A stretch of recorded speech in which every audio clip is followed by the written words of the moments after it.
5 Cal Poly football players may be going to trial after an attempted robbery at the Delta Sigma Phi fraternity house. Safer has new confidentiality policies. And freshmen can expect some big changes this quarter. Find out what's new in campus dining.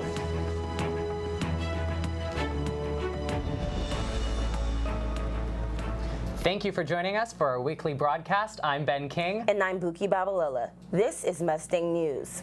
5 Cal Poly football players are awaiting their second arraignment after pleading not guilty to all charges. Cameron Atkins, Cortland Fort, Kristen Ivory, Jake Brito, and Dominic Love were arrested in connection with an attempted robbery at the Delta Sigma Phi fraternity house on August 10th. A search warrant later served at the fraternity house resulted in the arrest of Gear McMillan on charges of possessing marijuana for sales and the possession of a controlled substance. McMillan is due in court on October 21st to enter a plea. Last week, ASI launched a 4-part video campaign encouraging students to register to vote. ASI paired up with TurboVote, a nonprofit that sets up websites for universities where students can register to vote anywhere, anytime, with any online device. The first video features ASI President Joy Sullivan rapping to the tune of Fancy by Iggy Azalea. The videos will continue to be sent out via email and shown on campus TV. The decision surrounding Greek party registration policy and guidelines has finally been made. These policies aim to provide the safest possible social environment for the members of the Greek community.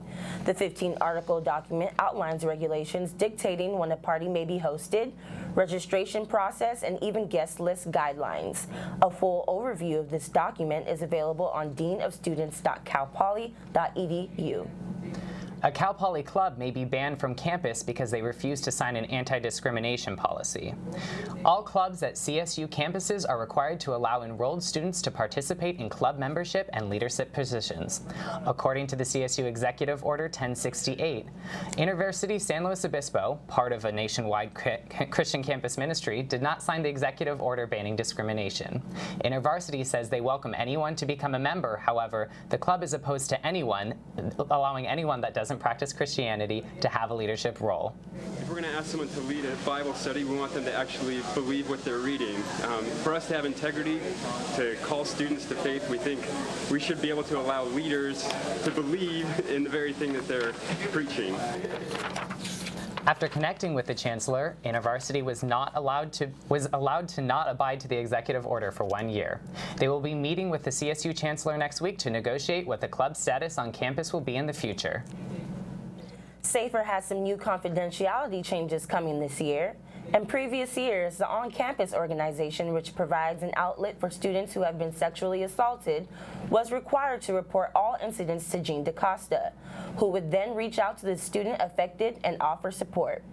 Now, Safer does not have to report any cases to the school, which provides a complete confidential system. Title IX, we don't report to anybody. It's completely confidential.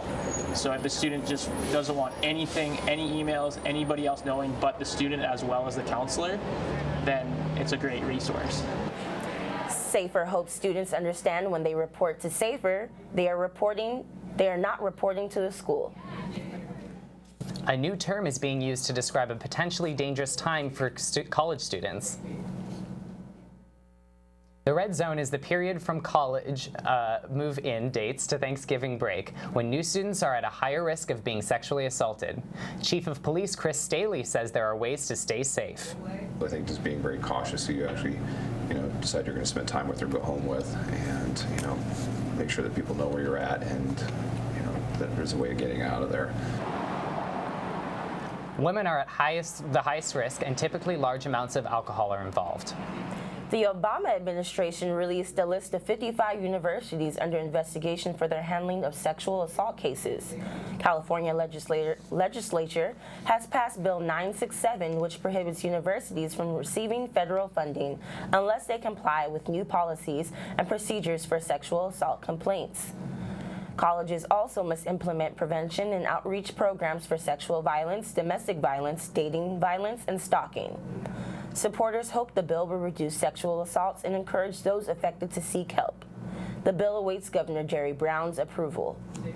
Freshmen can expect some big changes this quarter in their campus dining experiences.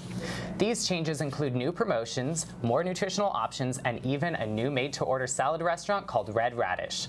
All dining complexes will have a nutritional calculators for their food they are serving. For more information, check out the campus dining website. Low water pressure is on the rise at Cal Poly. Cal Poly has attached low-flow aerators to faucets around campus. The faucet modifications can be found in public restrooms throughout the school, as well as in dorm restrooms and shower heads. This is an attempt to save water due to California's drought. Water usage at Cal Poly is required to be reduced by 10% in 2016. Cal Poly is also looking at converting lawns into low water use or zero water use areas. The men's soccer team is looking to rebound after seeing their 6-game unbeaten streak end last weekend at the hands of Pacific. Currently 5-2-1 overall, the Mustangs are hosting Drake this Friday at Alex G. Spanos Stadium. A bright spot for Cal Poly so far has been the play of goalkeeper Wade Hamilton. Hamilton, last week's NSCAA National Player of the Week, leads the Big West with 3 shutouts and 37 saves. Hamilton is expected to be a factor for the Mustangs when they kick off versus Drake at 8 p.m. on Friday. Again, look for your post-game recap on mustangnews.net. Now we turn to Cal Poly football, who will be traveling on the road this weekend to northern Arizona. After picking up their first win of the season last Saturday versus Portland State, the Mustangs will look to open up Big Sky Conference play with a road win in Flagstaff versus the Lumberjacks.